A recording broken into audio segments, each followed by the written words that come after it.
Thank you so much for joining us tonight. We are so excited that you're here.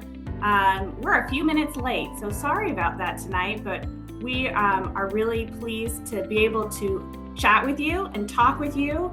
My name's Emily. I work at ADEA, and I am really excited to be here with Dr. Darwin. You all are in for a treat tonight. Coaching Hour with Dr. Darwin. Dr. Darwin is the newly appointed State Dental Director for New Jersey. And before his appointment, he served nearly 7 years as the lead co-director of the GPR program at Bronx Healthcare System in Bronx, New York, which is the second largest GPR program in the United States. And his background and bio go on from there. He is certainly a leader in the field, and we are so pleased, Dr. Darwin, to have you here tonight. Thank you so much for joining us. Well, thank you. Hopefully you guys can hear me all right. It was my fault, I will tell you. The Tooth Fairy was messing with me earlier today with the video simulcast, but we got it up and running. I made a bet with her that I would share all this information for you all that are exploring healthcare careers, but more specifically exploring dentistry. And that's what we're here to do tonight. I'm going to be your coach for the next 55 minutes and answer questions, but also make this interaction, this coaching session for you. It's an interactive session, and it's really time for you to explore and utilize the opportunity to explore questions that you have about the profession. And we'll try to get as many of those questions answered tonight. But if we do not, I know Emily and her team are prepared to be able to funnel some of those questions that are going to be in one of the tabs that you'll get some instructions on. Any questions that we can't get to tonight, we're looking to follow up and have a medium to follow up in the future so that we can get those questions answered for you. All right. So again, it's meant for you to ask questions and be able to interact with myself and also each other. So keep that in mind. Again, this session is for you. It's for you, or maybe friends that you know that maybe are also thinking about it, but it's really for you. So utilize this time that we have. So real quick, again, it's going to be interactive. Again, we're going to kick it off with a little interactive exercise. And again, you know what? I just thought about it. Keep in mind that this session, you'll have access to go back and take some notes tonight, but also you'll be able to go back as a reference to tonight's session because it's going to be recorded. So, person in Philly, where are you at school? Because there's like 10,000 schools in Philly. A lot of schools in Philly. Which is good to know, Emily, because the next big event for those individuals considering dentistry as a career is going to be in Philly this year, coming up in March of 2022. Yeah, we've been doing online for so long. It's going to be the first time we're in person. It's going to be in Philadelphia in March. We hope everybody can join. Yeah, let's give people those dates too. It's usually the first or second week in March for the annual session, and it's going to be in Philly. So the person who put in Philly, or the people that put in Philly, we're coming to your city. We're coming to eat up those cheesesteaks. We're coming. Okay. So we've got a good mix. That is really great. I do see, considering we do have a high school student, I do see a question in the chat about advice for somebody early in the process in high school. What advice would you give a high school student? Well, advice for a high school student, and I will tell you, this is not necessarily the advice that I utilize, because coming out of high school, my pathway to dentistry was totally different. But coming out of high school, you're at an advantage in the sense that you still have a lot of time to explore this career, and you can do it like some of the other pre-dental students will do in preparation for their application, which is shadow. You need to start shadowing dental offices. If you have a family dentist or friends of the family that have a family dentist, this is an opportunity for you to network and connect with that dentist or a series of dentists in your area, primarily so that you can see what some of the aspects about the actual profession, right? And that's key. Seeing is believing. And once you see it, you can believe and understand more about the profession, but also it'll help you believe that you can become a dentist too, or you could become an oral health professional as well. So I think that's the first thing that I would do. I would actually do some shadowing. Also keep in mind that there are several schools throughout the country that actually have a dental school as part of their graduate program.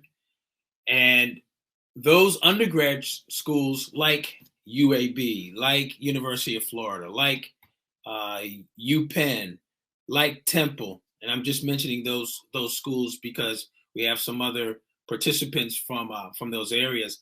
Those schools have a dental school, and as you're exploring, as you're exploring the profession, it would also be helpful to explore the profession as it relates to the next step after high school. So the next step after high school would be going into undergrad as a pre-dental or pre-health.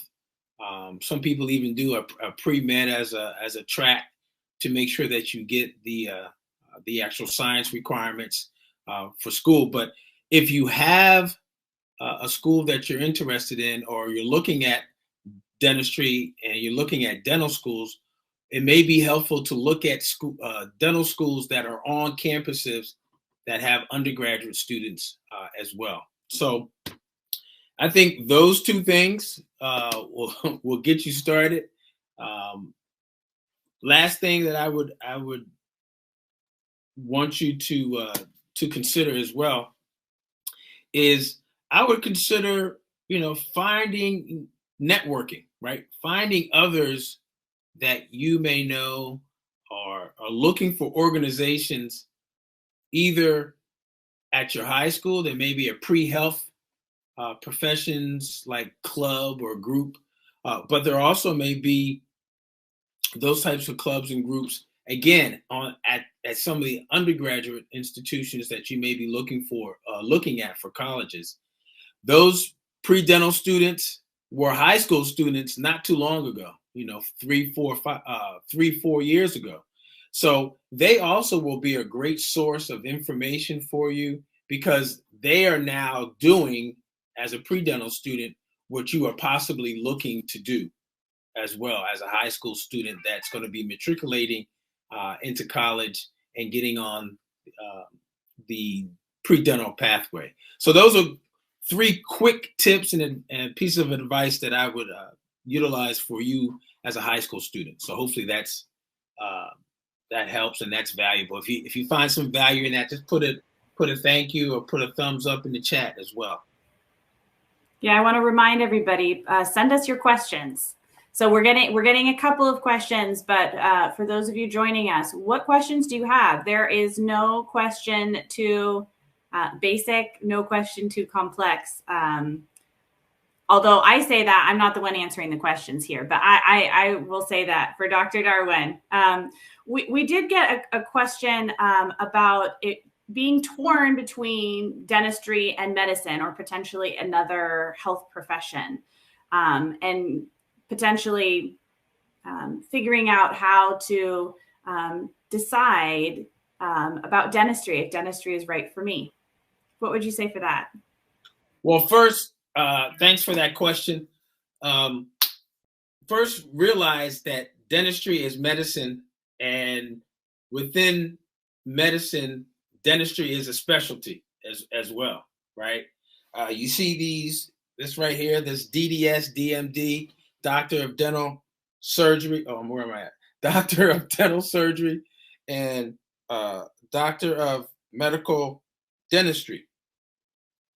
So keep in mind, dentistry and oral health is part of overall health, right? If you're looking at me, my head is where? It's on my body via my shoulders. And part of my head is my mouth, right? So my mouth is connected to my head, which is connected to the rest of my body. So what we do as dentists in the area that we're responsible for in this head and neck area, but more specifically intraorally, is all part of medical as far as anatomy and physiology. So think of dentistry as a subspecialty within medicine that focuses and has several different subspecialties within the profession, within the discipline in this area here, right?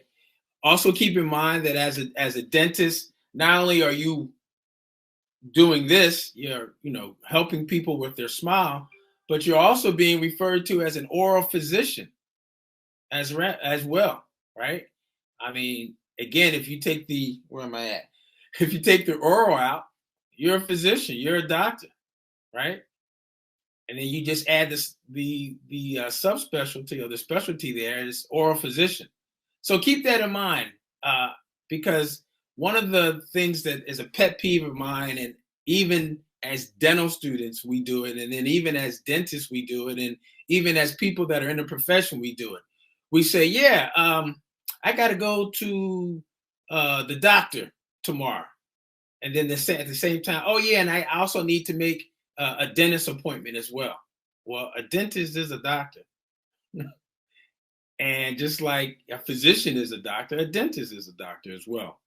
So if you can kind of think with that initially, and keeping in mind that it's all interrelated and integrated, I think whatever you choose is going to be on the path of healthcare and wanting to help someone with a particular ailment, whether it's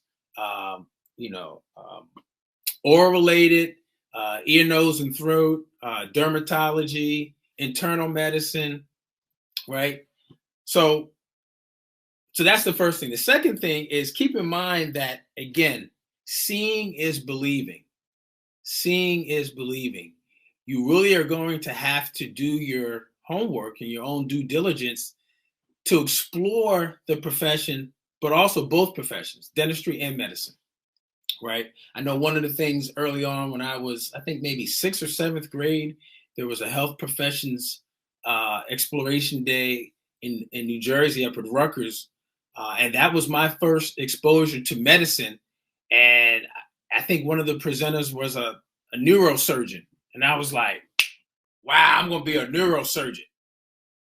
Just from that exposure, just from that interaction, just from learning something totally new. And I would say as a 7th grader that transitioned later to a 12th grader that ended up going to college as an architect major before becoming a dentist, things can change, right? So you really want to do that exploration and find out more about medicine and also dentistry to really make a determination as to what you like best about those things. And only you will know. I mean, there's people and students that I've met over the years that were on a medicine path and had some experiences or met some people and they ended up changing because they didn't want to be a surgeon throughout the body. Maybe they saw some surgeries or had some exposure where they saw something that they were like, no, that's not really what I want to do. And then saw something in dentistry where it was like, yep, I can do that. So that's going to be different for everybody, right? And it's going to be different for you. So I think you being torn means that you need to come up with some lists to determine what you like about being a physician and explore, because in medicine, there are a lot of specialties as well. Medicine is more specialty driven than dentistry is. There's a lot more general dentists than there are specialists, but on the medicine side, there are a lot more specialists than there are primary care practitioners. So you're going to have to do a deeper dive to find out those two sides, medicine and dentistry, and what you like about each, and also things that you don't like. And I think that'll help you as well. That's great. All right, this next question is coming from Lucas. Lucas. How can I go about finding research opportunities in dentistry as an undergraduate? Well, Lucas, where are you at school right now? Lucas is at University of Alabama, Birmingham. So research opportunities where? As an undergraduate. So Lucas, guess what? You're at a school that has a dental school, UAB. So have you been to the dental school? Have you connected with any of the dental students there? Are you part of is there a pre-dental club or society or organization at UAB for the undergrads?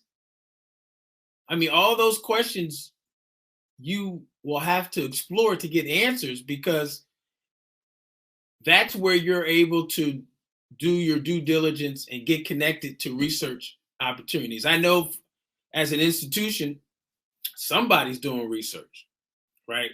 Especially health-related research. And because there is a dental school at UAB, guess what? They're doing research. So the question is, how do you get in front of those opportunities? Well, you've got to go to the dental school.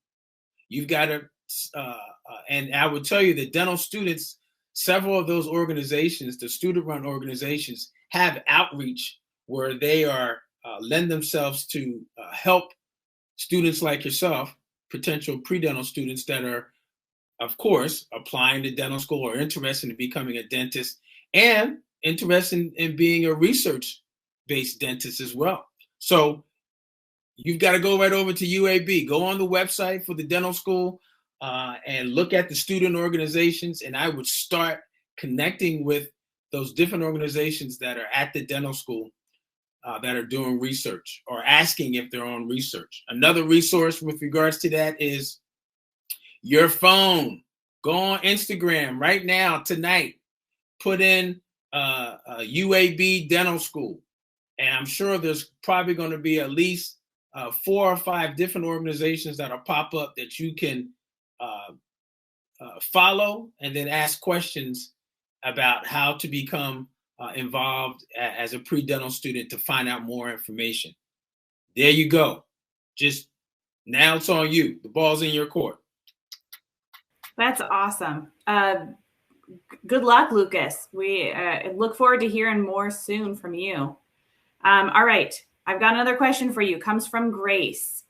How do I decide whether a post-bac program or a master's program is better in terms of getting into dental school if I'm looking to work on increasing GPA for my dental school acceptance? Great question, Grace, about post-bac or a master's program, GPA, etc. And, this is not a tough question, but it's a question that comes up a lot, both from people who have applied and are having to apply again, maybe for a second cycle, and they get some recommendations to do a post-bac program or a master's program, or they are just, as part of their candidacy, are deciding or making the decision, or maybe have gotten some advice to do a post-bac or a master's program. I will tell you this: grades are not everything with regards to wanting to increase your GPA. A lot of schools are not only using GPA as a determining factor regarding who you are as a complete applicant. There's GPA, there's letters of recommendation, There are also the DAT scores as well. And then there's also your interview as well too, and your personal statement. Everything is all part of the overall puzzle. It's like a puzzle. There's many different pieces that make up the complete picture in the puzzle. It's the same thing for you as an applicant as well. So yes, you may have a low GPA, but it doesn't mean that applying the first time that you're not a good candidate for dental school, because it's more than just GPA. It's also your extracurricular activities as well. All of that goes into your candidacy as a pre-dental student. Now, I will say this: post-bac versus master's programs. There are some schools, depending on ones that you apply to, there are some schools that have certain criteria for the GPA, the DAT, and based on that, they will interview you, but also based on that, they may recommend that you do a master's program in biological sciences. Some schools, some dental schools will even have their own program that's associated with the universities for that master program, right? And I will tell you, there's a lot of upside in doing something similar to that. Many students that I've coached and talked to and mentored have said that they were so thankful for doing, after graduating and then matriculating into a master's program before getting into dental school. Not only did it help them with their application and getting accepted, but it also helped them study. It helped them be prepared to maybe take the DAT the first or the second time. And it also gave them reality as to what to expect as a dental student, especially a first-year dental student, when you have close to 30 hours, credit hours of curriculum that you're taking, mostly in science. How that master's 1 year or 18-month program really prepared them and gave them the grit and the foundational knowledge and mindset that when they got into dental school, it was a much easier transition, right? So that could be another reason to making the decision to actually consider a post-bac or a master's program. And, you know, there were a couple of recent grads, Dr. Tyler and Dr. Terrell, who were on, I think, a couple of weeks ago as part of the program. And if I recall correctly, they both did master's programs at a university, Barry University down in Florida. So whoever's from Florida, listen up. Down at Barry University. And I will tell you, that's one program that's pretty much a direct ascension into medical school and dental school, meaning students that are doing that program and getting their master's and applying to dental school, I think more than 9 times out of 10 are getting into dental school immediately after that year. So that also will help with your chances and also just overall with your candidacy as well. So I hope that's helpful. Yeah, and shout out to Drs. Brown and Friday for their presentation a couple of weeks ago. Check them out on Future DDS. They have some really great advice. All right, we've got some more questions here. This one is from Jessica. To find a shadow opportunity, is it best to just email a dentist? How do I go about getting, shadowing someone? So shadowing, the very elusive shadowing requirement, right? Jessica, how many emails do you get a day? Did she respond yet? How many emails do you get a day, Jessica? Is Jessica a student? I think there's a little bit of a delay. Okay. But we do have some thanks from Lucas and Grace for answering their questions. You're welcome. Well, Jessica, my question about emails is is the reason why I asked that question is because guess what? We all get probably 100 emails in a period of 2 or 3 days. And I will tell you, as some dentists are not checking their emails every day, right? So that's one line of communication, or one avenue for communication. Another avenue is, some offices are on Instagram, and they are, producing content on Instagram. If it's not necessarily the dentist, it's the dental staff, the office staff. Someone may be running the Instagram page. You can reach out to them as well there, right? Send a direct message. Hey, my name is Jessica. I'm a pre-dental student looking to explore dentistry some more.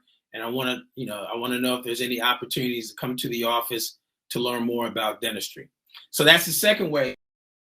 Email way is you can write a letter, because I can tell you right now, with everything being digital and everything also being digital as it relates to emails, a lot of us are very excited and not used to getting mail. So when it does come, it's like, oh, wow, what is this? Is this a lottery check or something? What is this? Let me open this up. It's a package. It's like getting a gift. It's like what happens when you order something on Amazon and they ring the door and you're like, my package. You get excited. It's the same thing sometimes with thank you notes and letters. The third thing is you can write a letter, right? But I think when you do that, the best thing is the fourth thing, which is scheduling a time to actually go and visit, right?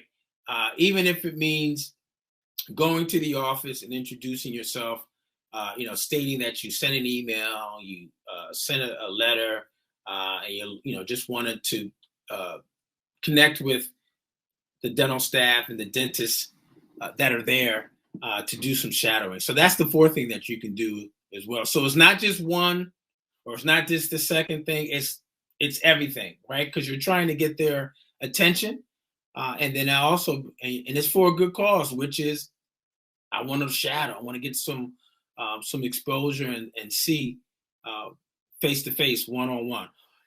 Real quick, in addition to that, there are a lot of opportunities online now, especially due to the pandemic, right? There are a lot of organizations and agencies, actually even schools. I'm thinking of one right now, UNC, where they have virtual shadowing opportunities where you can sign up and register, and you'll get a tour of that presenting doctor's office at that particular time. And some schools are actually allowing that to count towards some of your shadowing requirements for that for school. So I would also explore on YouTube. I think there's one.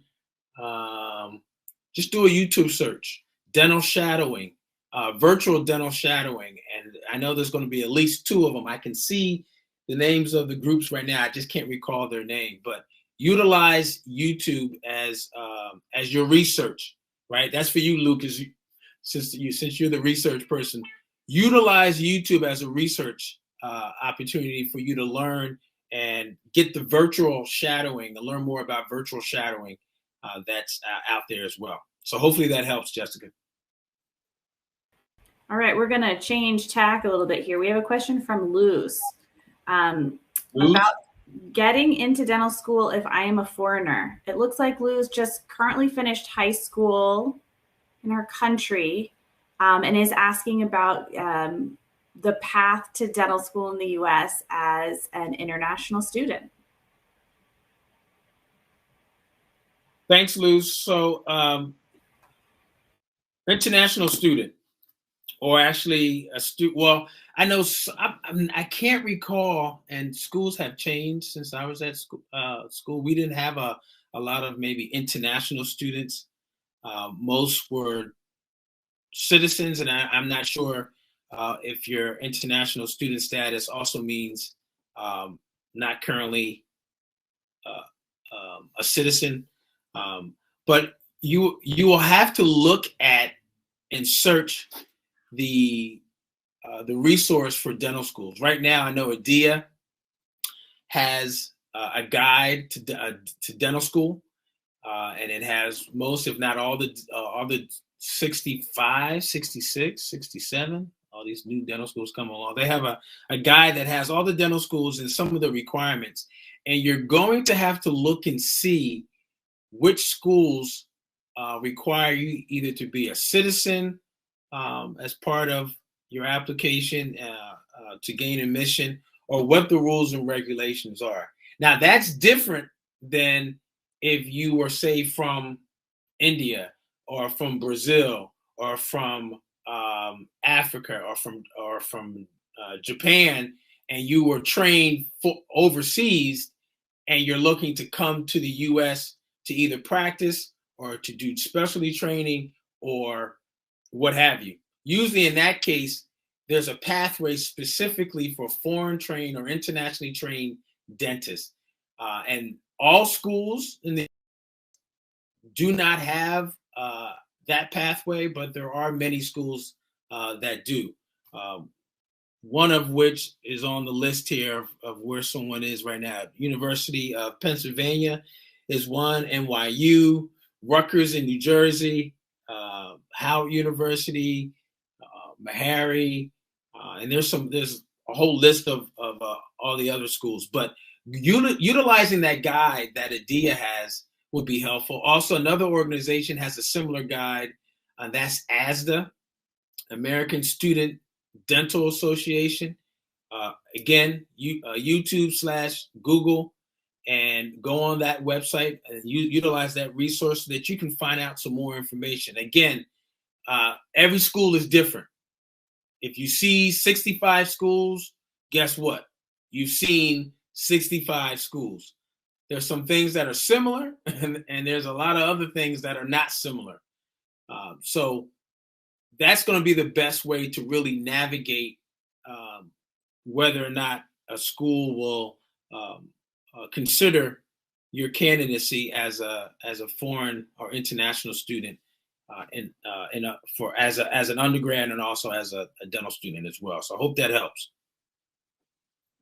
I'd love to give a plug. So ADEA has the official guide to dental schools, which is a physical book someone can purchase, but there is also the electronic version, yes. The Dental School Explorer. And so anybody who's exploring the Dental School Explorer or the official guide, it's just a physical versus online publication, is a really great one. All right. We have a question from Isabel. What is the starting salary of a dentist? Isabel trying to get paid. Mm-hmm. Isabel, that's a good question. Have you seen the movie Jerry Maguire, Show Me the Money? You probably haven't seen it, but you should see it. But good question. Average salary dentist, again, depending on where you live, because the cost of living is different in Washington State than it is in Maryland, than it is in Florida, than it is in California, and than it is in Texas. But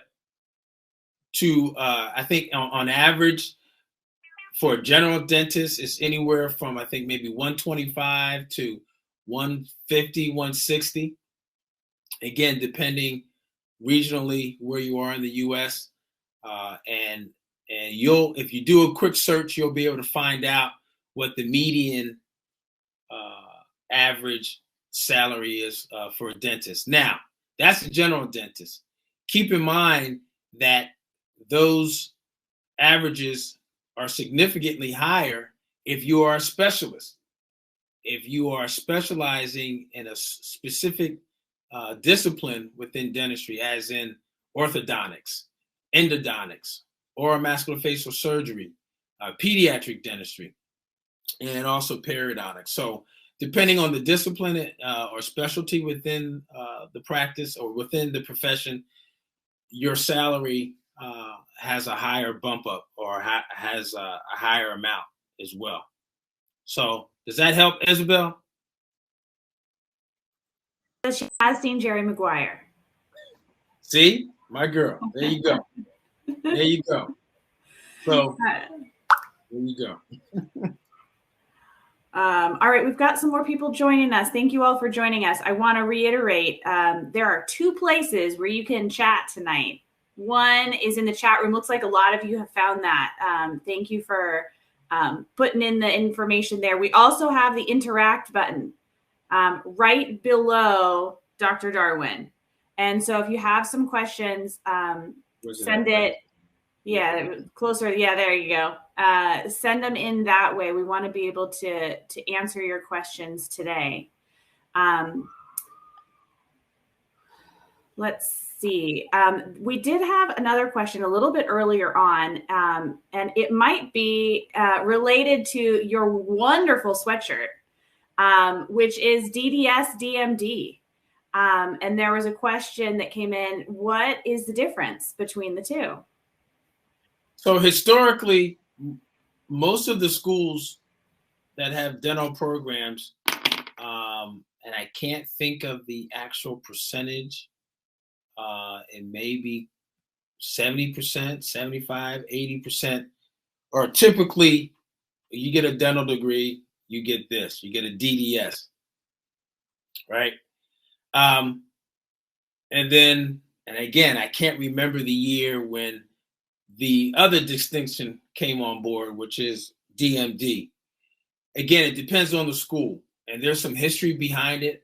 I will tell you, I will admit, I cannot recall, but I do know of the schools that, some of the schools that have the DMD. You have a Harvard, you have a UConn, I think it's UConn has a DMD. Tufts has a DMD. University of Florida has a DMD. UPenn, DMD. What is UAB? I think somebody was on the call from UAB. I think that's DDS. Again, great question.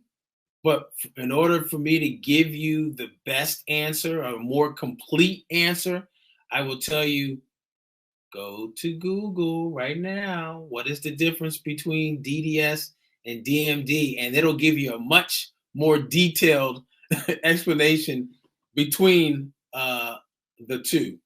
It's very similar to how in medicine there's medical doctor and then there's the OD or the osteopathic doctor, right? And there's a little bit of some differences in teaching modalities and curriculums on the medical side. But on the DDS, DMD side, it's really not that much of a big difference, like there is, or in comparison to the different degrees in medicine as well. At the end of the day, and who was that? Who asked that question? That was from Elizabeth. Elizabeth, at the end of the day,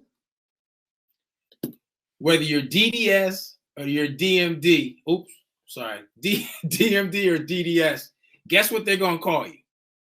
They're going to call you Dr. Elizabeth. And that's what you want. You want to be called Dr. Elizabeth. And patients are not going to know the difference, no care about which of these two that you've got. The thing that they're going to care about the most, Elizabeth, is how you treat them, right? How you talk to them. Did you hurt them? And most importantly, if you help them solve their problem. And both of these do that. So there you go. All right. But we have had Deborah join us. And she asked a great question. What aspect of the dental application matters the most? I know you've touched a little bit on this, but is that a question we can answer? Which one matters the most? So, Deborah, what part of the application matters the most? Okay, Deborah, I'm gonna flip it on you real quick. What do you think is the most part, the part that matters the most? What do you think? And again, this is interactive, guys, right? There's no wrong or right answer. No one's gonna tell the admissions counselor you answered the question wrong on the coaching hour. So what do you think? What do you think? Got a couple of people typing in. See, I love it. I love it. I know that's probably it's probably Lucas.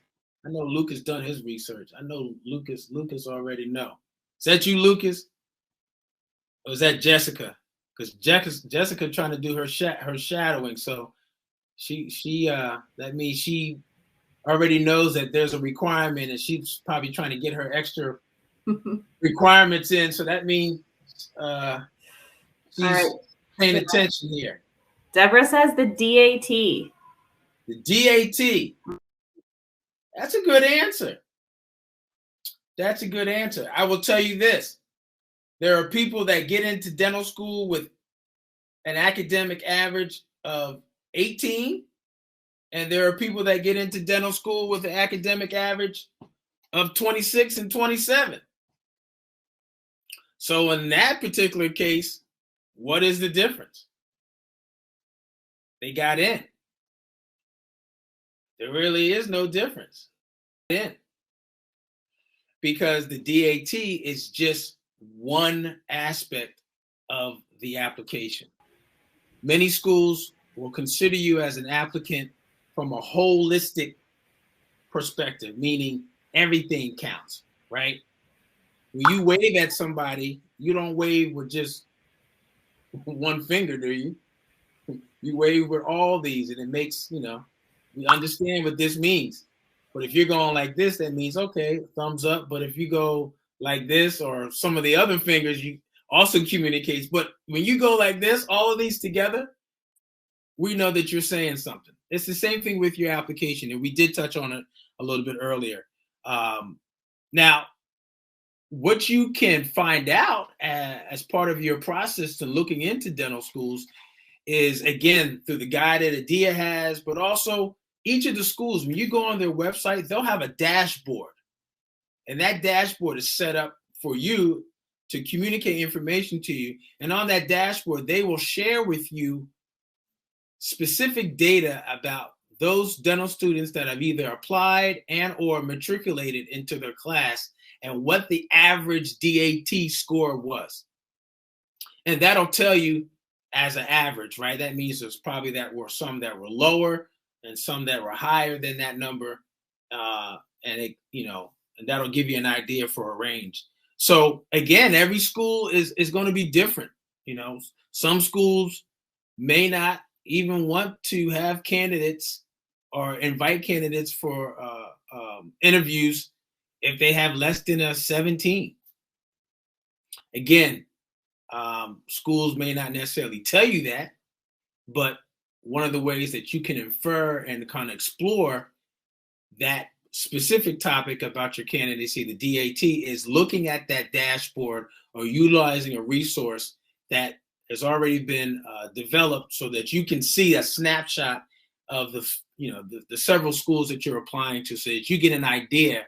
All right, I'm applying to 10 schools and the range is 18 to 22. So if I want to be, considered as a candidate for this part of my candidacy, the DAT, I know I got to get somewhere around an 18 or to 22, if not better. I would shoot for a 25. So if you fall short getting a 25, you might get a 22, right? So at least that way you'll have a better idea to kind of look at those different scores. But again, it's holistic. It's everything. It's everything, Deborah. It's everything. Yeah, and Dr. Darwin, I wish you could see the chat here, because everybody has said something different in terms of what is the most important point. And that is very exemplary of the fact that every school will have a different emphasis on the things that you all just said. DAT, GPA, letters of recommendation, right? What about the interview? You could have a 3.3 or a 4.0 GPA, have a high DAT score, but you get to the interview and you like this. Or you don't talk, or you're talking to the person, but you're looking away, or you got your head down, or you just can't articulate your thoughts. That's not going to work as a dentist. That's not going to work. So again, it's everything. It's everything, not just all the things that you mentioned, but it's all of those things that you mentioned together collectively. Yeah, and you've answered this next question because Deborah came back and said, I've heard about some students who score a certain DAT who still don't get an interview. And so what you've mentioned is all of it is important.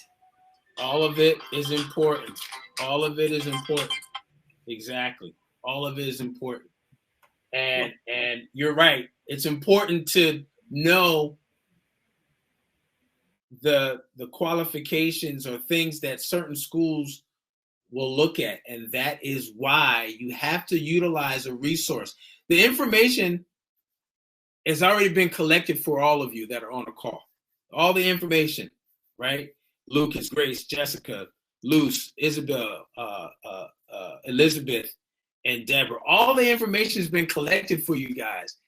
The schools provide this. You just have to look at the information to give you better guidance as to what the schools or where you need to be at as a holistic and complete candidate. So you're right, Deborah. You can get a 19 and you still didn't get an interview, even though last year's class had the range from a 19 to a 22. But again, it's just that one. That's just one piece of the puzzle.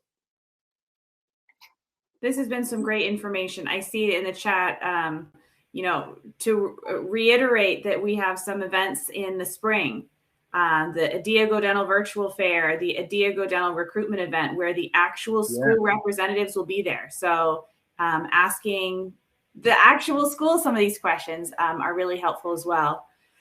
Dr. Darwin, we are coming up on an hour here. I think that went super fast. Yeah, I know. The participation from the audience has really been stellar. The questions have been amazing. I'd love to give you the platform for a few minutes. What advice, what closing thoughts do you have for everybody who's watching tonight? Well, first of all, thank you. And keep in mind, everyone, this is a process, right? Just like going from nursery school to 5th grade to high school to college, becoming a dentist is a process. There is no cheat code. I mean, there are some pathways, and some schools have what we call like a 7-year pathway. There's some schools that even have a 6-year pathway, high school to dental school pathway. I just did an interview with one such student it's a pathway from high school right into dental school over a period of 1, 2, 3. I think it's 6 years. 6 or 7 years. It's a process. So again, there's no quick fix. Next thing is understand that it's going to take a village, meaning you're definitely going to have to connect with and network with people that are going to help you through this process, right?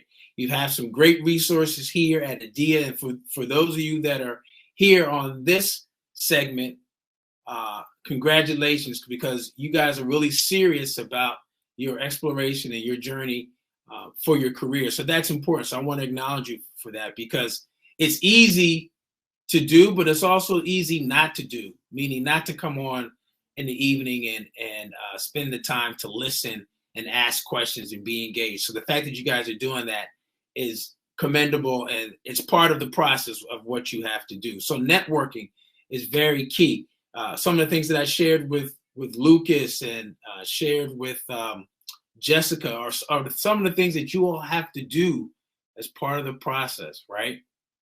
And I will tell you, sometimes the process will mean that in the application cycle, you may not be successful the first time you apply. And you may have to apply a second time. You may have to apply the third time. I have a mentee that just got into dental school. He's in his 2nd year now. And it took him 7 years to get into dental school. But he was so determined and wanted this for himself and dedicated, and was also disciplined enough that he just took every rejection as or that just means not right now, but I'm going to keep going. I'm going to keep going. I'm going to keep going. So after 7 years, he did that. And actually, it's an interview I did with him. You guys can check it out on my YouTube page too. So I think those are some of the key things. And again, utilize the resources that you have. We mentioned the ADEA has a resource, ASDA. Also check out the SNDA, the Student National Dental Association, great resource. Couple of pipeline programs or pathway programs that can help you and that are designed just to help you go from pre-dental candidate to dental student to dentist. And some of those pathway programs there's one called Increasing Diversity in Dentistry. It's an ID pipeline program.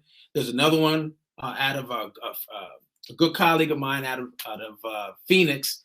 She's a pediatric dentist. It's called Diversity in Dentistry is another one. And then there's also one out of NYU. One of my former residents started this enrichment program called Bringing Smiles Dental Enrichment Program. And if you didn't get all of that, hopefully you'll get it on the replay. You can go and search those websites as well. And then the last one I want to recommend, especially for those that are in college right now, but even if you're in high school getting ready to go to college, it'll apply to you once you're your second year in college, is a summer enrichment program. It's called Summer Health Professions Enrichment Program. And I think, Emily, you've got the couple of those links, and maybe we'll put those, we'll share those links and these resources. But guys, utilize these resources. They have been developed to help you. Everyone here needs help. I needed help today to get the video and everything up and running. Don't be afraid to ask for help. The smartest person in the room is the person that asks for help. So hopefully this coaching session has helped you tonight as well. Thank you so much, Dr. Darwin. You are a great resource, and I want to point everybody down to the description on this page. All of Dr. Darwin's links to his YouTube channel, to his website. There's some gems in there as well. And on behalf of ADEA, thank you for coming to this follow-up for the Discover Dentistry event. We hope that you'll stay connected, that you'll keep exploring careers. We have the ADEA GoDental newsletter we hope you sign up for, and look for some events this year, a couple online and one in person. Philly, I'm coming to Philly, so hopefully I can meet you guys in person. Let's go. We will see you there. Yeah, absolutely. Thank you, Dr. Darwin, for your time tonight. We appreciate all the coaching you had, and hope everybody has a great evening.